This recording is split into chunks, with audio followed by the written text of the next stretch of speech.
होतीस तू, काय झालीस तू मालिकेच्या आजच्या भागामध्ये आपल्याला पाहायला मिळालं, कावेरीने मंदारला बांधून ठेवून रॉकेल ओतलेलं असतं आणि काडी पेटवणार इतक्यात मंदारच्या माणसांनी तिच्यावरती हल्ला केला. त्यामुळे ती बेशुद्ध पडते. मंदार त्यांच्या माणसांना म्हणतो की हिची विल्हेवाट लावा. आता ते माणसं तिला घेऊन ओढत गेलेले असतात. इकडे उदयला शोधत मंदार हा आउट हाऊसमध्ये आलेला असतो.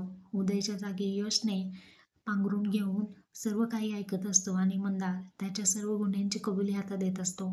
कारण मंदार आता उदयला मारणार असतो. मंदार म्हणतो की उदय, तुझी एंट्री ना चुकीच्या वेळी झाली.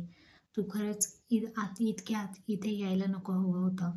मी धर्माधिकाऱ्यांच्या घरामध्ये घुसलो, त्यांची सिंपती मिळवली आणि कावेरीवरती कोणीही विश्वास ठेवला नाही. मी लग्न करतोय निशासोबत, ते फक्त आणि फक्त प्रॉपर्टीसाठी, पैशांसाठी. आणि मला धर्माधिकारी कुटुंब पूर्णपणे उद्ध्वस्त करायचं आहे. आणि हा मंदार कधीच हरत नाही. तुला आता या आयुष्यातून आत्म्याला शांती मिळव, असं म्हणत तो मारणार असतो. इकडे कावेरीला जिवंतपणे सिमेंट कॉन्क्रीटच्या खड्ड्यामध्ये गाडलं जात असतं.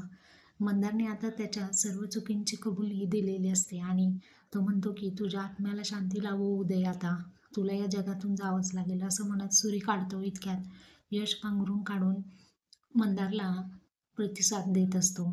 इकडे कावेरी ही बंद